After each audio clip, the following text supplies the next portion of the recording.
блестяха на голямото платно, печелеха астрономически хонорари и народът ги обожаваше без резерви.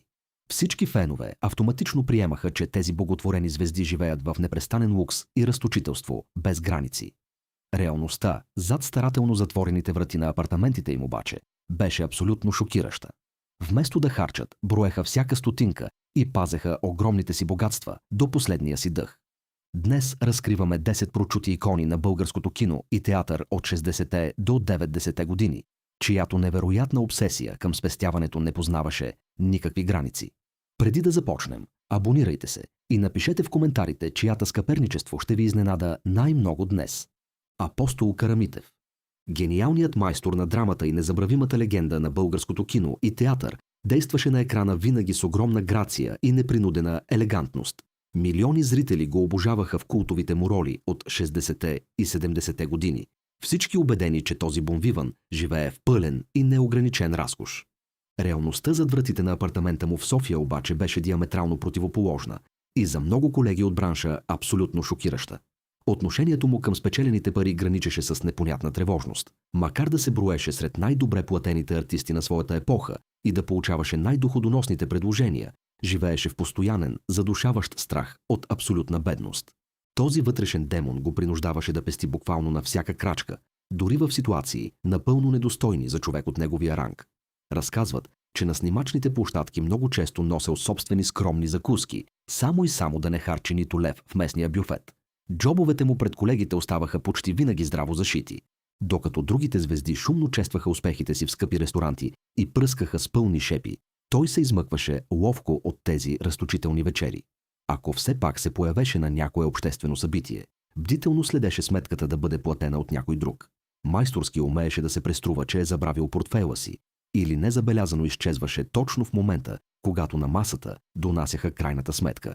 Пестеливостта му ставала мишена на много тайни театрални шеги.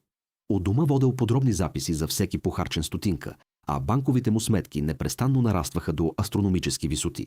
Значителното си богатство обаче тревожно криеше дори от най-близките си, непрекъснато оплаквайки се от уж липсата на финансови средства. Отказваше да купува нови и скъпи дрехи, ако не беше абсолютно необходимо за публичното му представяне. Цивилният гардероб на обичания актьор се състоеше от износени дрехи, които носеше с огромна грижа и непрекъснато даваше за преправяне. Едва към края на дългото му земно странстване излезе наяве какво огромно богатство бе натрупал за живота си. Хората от непосредственото му обкръжение не можеха да повярват на очите си, когато разбраха реалния размер на старателно пазените му спестявания. Този гениален актьор цял живот бравурно лъжеше не само пред камерата, но и най-вече в паричните си дела. Остави след себе си огромно наследство, което щеше да му стигне за няколко живота. Тодор Колев. Този феноменален комик с неподражаем глас и остър хумор умееше да разсмее цял народ до сълзи. В годините от 70-те до 90-те се смяташе за абсолютния връх на родната кинематография и телевизионното забавление. Зрителите го обичаха в роли на мърморещи, но в дъното добросърдечни дядовци и бащи. Зад тази добросърдечна маска на народен забавник обаче се криеше изключително рационален и твърдо пресмятащ ум. Макар да печелеше огромни суми, към парите хранеше почти свещено и болезнено уважение. Малцина от верните му фенове дори биха предположили, че тази любимец на нацията бди с орлово око над всеки спечелен лев. В кулоарите на киностудията и театралните сцени за невероятната му пестеливост се носеха буквално легенди. Никога не би позволил излишно разточителство, а колегите му нерядко с учудване наблюдаваха как си носи от вкъщи обикновен хляб с кашкавъл, само за да спести от топлия обяд в скъпия бюфет. Всеки неочакван разход беше за него огромна лична трагедия и силен стрес. Ако някой от приятелите го покани на вечеря или тържество, той охотно идваше и забавляваше цялото общество с гениалните си истории. Щом обаче се приближаваше моментът на плащане, редовно демонстрираше майсторския си актьорски талант. Умееше да симулира внезапна умора, спешно обаждане или пък изненадващо откриваше пълна празнота в джобовете си. Да плаща за чужда консумация беше за него абсолютно немислимо.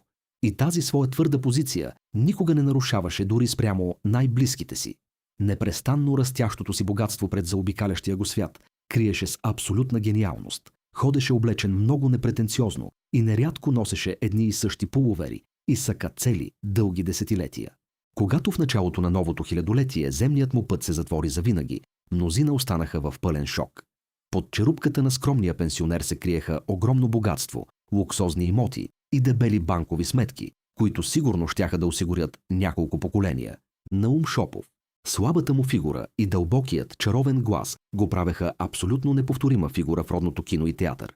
Прославил се като тълковател на мъдри старци, самородни личности и добросърдечни дядовци, на които за живота не им трябваше повече от покрив над главата и залък хляб. Огромният парадокс беше, че този образ на съвършен аскет в много отношения съвпадаше с истинския му личен живот. Докато колегите му блестяха с нови коли, той целенасочено и методично изграждаше аура на пълна бедност. Принадлежеше към абсолютния актьорски елит и дневникът му се пукаше от шевовете под напора на най-добрите работни предложения, цели невероятни десетилетия. Получаваше изключително високи хонорари, за каквито обикновените смъртни можеха само да мечтаят. Въпреки това, упорито отказваше да похарчи дори лев за какъвто и да е личен комфорт. Гардеробът му приличаше на колекция от излязло от употреба театрално облекло и дълги години носеше едни и същи увехтели палта, пред които мнозина само невярващо поклащаха глава. Най-голям символ на невероятната му пестеливост стана легендарното му транспортно средство. Докато тогавашните боготворени звезди влагаха астрономически суми в луксозни чужди автомобили, той непрестанно и с гордост пресичаше улиците на София в най-обикновения наличен автомобил. Когато двигателят откажеше, абсолютно отказваше да плати скъп ремонт в сервиза и предпочиташе да прекарва дълги часове в опити да го съживи сам. Всяка скъпа покупка означаваше за него огромно поражение. Гардеробите на театрите добре познаваха прочутото му нежелание да посещава скъпи заведения и да плаща за луксозни обеди. Физиологичните си нужди задоволяваше с абсолютно най-евтините налични храни, които винаги старателно приготвяше вкъщи на скромен котлон. Домът му беше наредено с най-голяма суровост. Отказваше да купува каквото и да е ново обзавеждане, а телевизора смяташе за излишен лукс. Този дълбоко духовно ориентиран артист тайно изпращал огромни суми за възстановяване на рушащи се паметници, докато сам упорито се отказваше дори и най-малката радост. Когато в средата на 90-те години замина завинаги, остави след себе си гениални роли и огромна тайна на неочакваното му богатство. Стефан Гецов. Гениалната му изразност и невероятната му енергия го превърнаха в абсолютна легенда на целия народ. Вложи своя гениален талант в най-прочутите постановки и народната сцена блестеше в десетки безсмъртни роли. Всичките му верни почитатели автоматично приемаха, че този невисок мъж с огромно излъчване обитава разкошни палати. Реалността зад завесата на необичайно успешната му кариера обаче предлагаше абсолютно шокираща и диаметрално противоположна картина. Беше въплъщение на старото актьорско училище, преминало през изключително трудни начала, което оставило незаличими следи върху душата му. Макар в годините на 60-те и 70-те да получаваше наистина кралски хонорари, ежедневният му живот по-скоро приличаше на съществуването на много беден студент. Непрестанно страдаше от огромен и напълно ирационален страх, че някой ден неочаквано ще изгуби всичките си трудно спечелени и честно натрупани спестявания. Тази паническа ужас от празния портфейл го принуждаваше към абсолютно екстремни икономически мерки, пред които актьорските му колеги нерядко само недоверчиво поклащаха глава. Категорично отказваше да пътува с скъпи таксита и предпочиташе да се натиска дискретно в претъпканите вагони на софийски трамваи, дори и хората веднага да го разпознаваха. Киностудията и театралните зали добре познаваха прочутото му нежелание да хаби дори и стотинка за някаква закуска в местните бюфети. Редовно носел от вкъщи старателно опаковани филийки хляб и обикновена вода, за да избегне скъпите разходи в ресторантите. Ако въпреки всичко някой го покани на обществено кафе, умееше с майсторска благородност и незабележима усмивка да уреди ситуацията така, че крайната сметка винаги надеждно и сигурно да плати на срещната страна. Зад маската на изключително скромния и незабележим артист обаче, цели дълги десетилетия се криеше огромна и старателно пазена тайна на нарастващото му богатство. Всеки спечелен лев незабавно отиваше в тайни спестовни книжки, за които нерядко нямаха представа дори най-близките му роднини. Когато в края на 90-те земният му път се затвори, наследниците останаха в пълен шок пред астрономическото ниво на спестяванията, които този гениален актьор е успял тайно да натрупа. Мариан Поп. Меланхоличният му поглед и гениалното му усещане за изключително фин, леко натъжен хумор го превърнаха в един от най-обичаните актьори на цялото си поколение. Народът го обожаваше абсолютно в роли на разбиращи бащи, мъдри царе и обикновени мъже, изпитани от живота. Макар на телевизионните екрани да правеше впечатление на изключително благосклонен и щедър човек, истинският му личен живот беше съпроводен от постоянна и много ограничаваща тревожност относно абсолютно всичко, което можеше да се случи. Тази прочута и всеобщо позната хипохондрия не се проявяваше при него само чрез непрестанно наблюдение на собственото здравословно състояние, но изключително силно се отразяваше и в подхода му към финансите.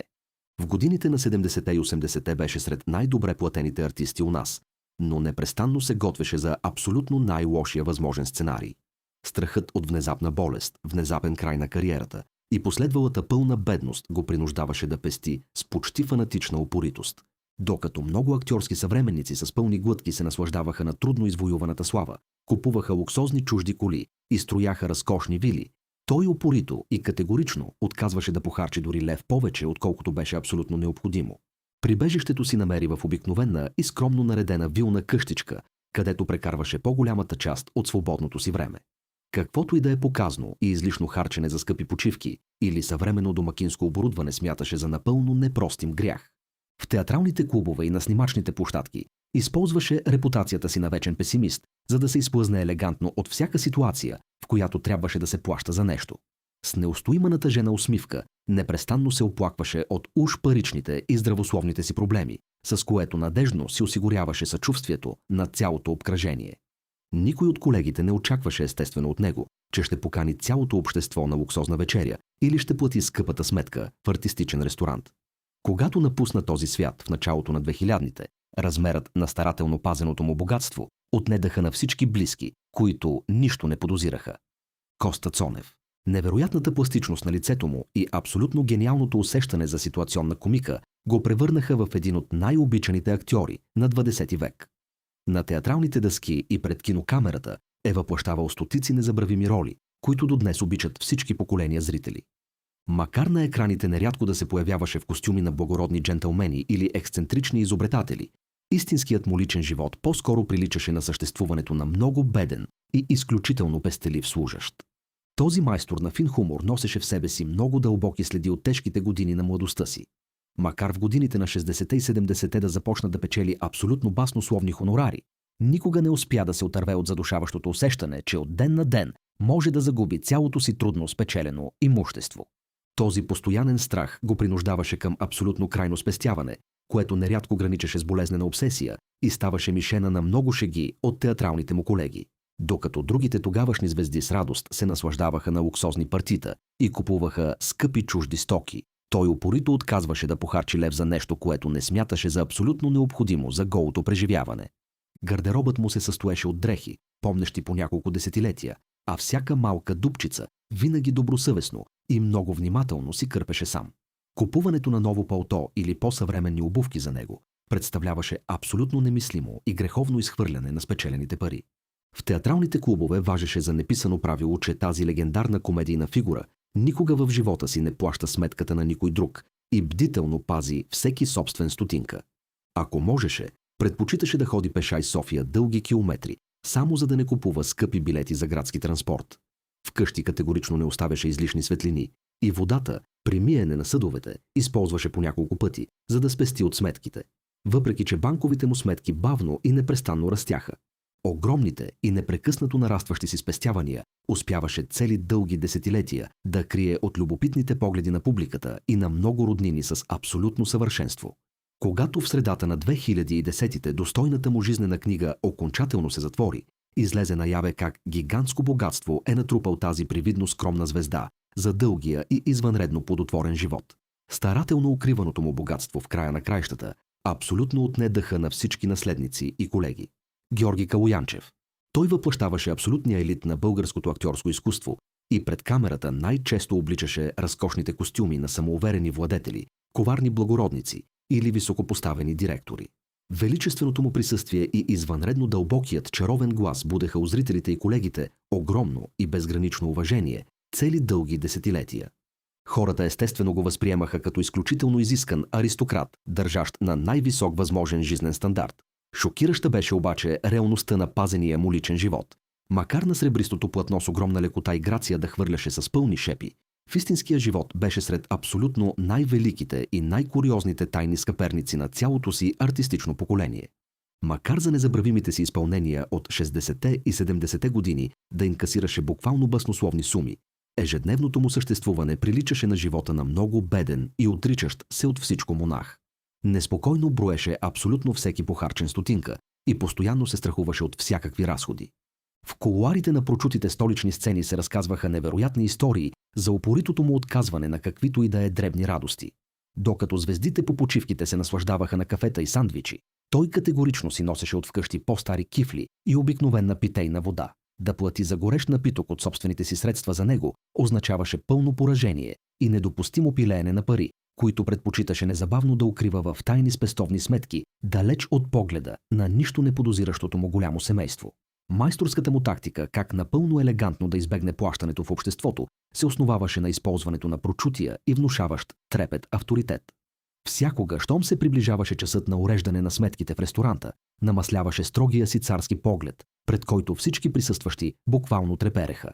Малцина си позволяваха да насочат вниманието на този почитан и устаряващ бард, че трябва да участва в харченето. Повечето предпочитаха с голямо уважение и смирение да платят за него всички дължими позиции. Вкъщи поддържаше абсолютно спартански и студени условия. В зимните месеци категорично отказваше да отоплява до приятна температура и вечер внимателно четеше изпратените сценарии само при една много слаба кружка. Баснословното си богатство така натрупваше в абсолютна тишина и тайна до самия край на достолепния си път. Когато в средата на 90-те му гъщият му глас замлъкна завинаги, излезе наяве невероятното богатство, за което цял живот толкова съвършено и убедително лъжеше. Стела Дончева. Силният и абсолютно неповторим смях успяваше надежно да озари и изпълни абсолютно всяка театрална и филмова сцена. Народът я обожаваше цели дълги десетилетия като изключително енергична, сърдечна и щедра жена, обичаща живота, богатите партита и изисканата храна. Всичките й фенове и много колеги от бранша живееха в пълно и непоколебимо убеждение, че тази темпераментна дама пилее огромните хонорари с пълни шепи. Реалността беше обаче диаметрално противоположна. Зад маската на изключително гостоприемната домакиня и вечно усмихнатата комедийна актриса се криеше жена с много рационален и твърд подход към личните финанси. Стремителната й кариера в годините на 60-те и 70-те носеше абсолютно астрономически заплати, но тя преизчисляваше всеки спечелен лев с невероятна педантичност. Непрекъснато я преследваше много силен вътрешен страх от евентуален недостиг, понесен от изключително трудните начала. Макар за най-близките си приятели да умееше понякога да устрои абсолютно великолепни угощения, в обикновения ежедневен живот се държеше като огромен стиснала. Обикновените покупки на храна ставаха за нея истинска битка за всеки спестен стотинка. Не се колебаеше да прекарва дълги часове в обикаляне на най-евтините пазари и магазини в цяла София, само за да не плаща с лев повече, отколкото е абсолютно необходимо. Продавачите нерядко я страхуваха заради безпощадните и твърди преговори. Цивилният и внимателно скрит гардероб също съвсем не отговаряше на положението на една от най-великите звезди на родната кинематография. Докато пред мигащите камери непрестанно сменяше най-луксозните костюми, в абсолютната уединеност на апартамента си цели десетилетия доносваше стари и нерядко много износени пуловери. Каквото и да е харчене за модерни дрехи или излишна козметика, смяташе за непростим грях и изхвърлени пари, които би предпочела незабавно да сложи в надежна и сигурна банка.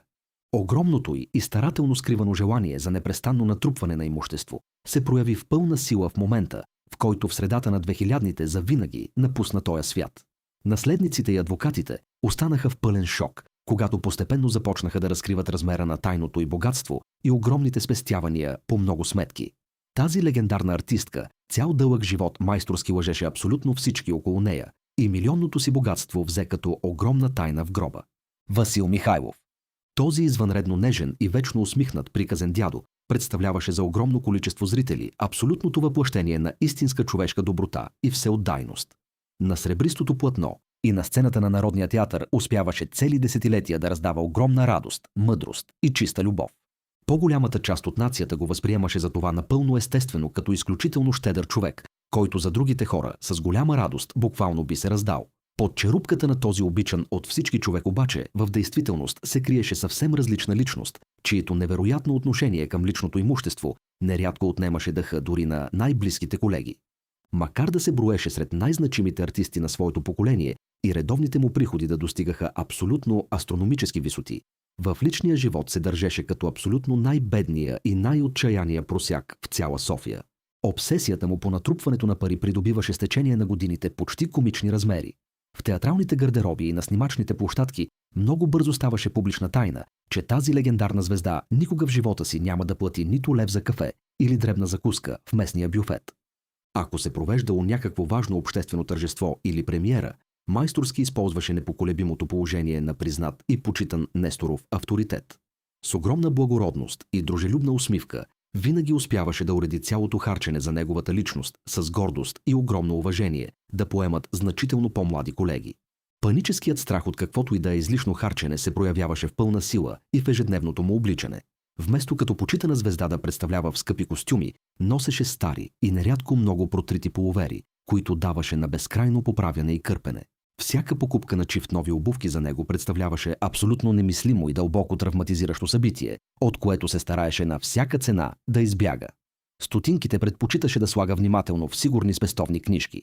Тази невероятна пропаст между кроткото му публично лице и твърдата лична реалност оставаше за обикновените хора цели дълги десетилетия старателно пазена тайна. Привидно скромният приказен дядо остави след себе си огромно и неочаквано богатство, което цял дълъг и извънредно успешен живот бе толкова добросъвестно и с такова безпокойство укривал. Петър Слабаков. Елегантната му осанка и съвършеното поведение на преродения от старо време джентълмен му донесоха огромна слава и обожание на много поколения ентусиазирани зрители. На кинематографичното платно и телевизионните екрани винаги се държеше като съвършен аристократ, винаги имащ пари за раздаване и ползващ се от абсолютно най-висок жизнен стандарт. Реалността зад стените на апартамента му в София обаче се различаваше от тази грижливо изграждана публична представа с такава пропаст, че по онова време вероятно никой не би и повярвал. В годините на 60-те и 70-те, когато се намираше на абсолютния връх на творческите си сили, печелеше благодарение на огромната си популярност наистина фантастични суми. Макар банковите му сметки да трябваше да се пукат от шевовете, в обикновения ежедневен живот се държеше с почти фанатична пестеливост, която нерядко прерастваше в абсолютна и непонятна скъперничество. Отчаяно се страхуваше от всеки непредвиден разход и непрестанно живееше в огромен стрес от мисълта, че някой ден неочаквано ще изгуби всичките пари. Театралните и кинематографичните му колеги с незапридан учут дълги години наблюдаваха как тази голяма и боготворена звезда с безпокойство брои абсолютно всеки похарчен стотинка.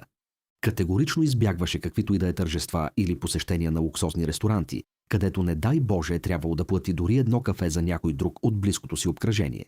Редовно носел от вкъщи абсолютно най-евтините закуски и умело симулирал пълна бедност, само за да не може никой да го накара да плати нещо. Невероятната пропаст между звездните му и високо хонорирани роли и личния спартански живот се задълбочаваше неотклонно и безпощадно с напредване на възрастта. Старият му цивилен гардероб будеше у много хора съчувствие, защото напълно отказваше да купува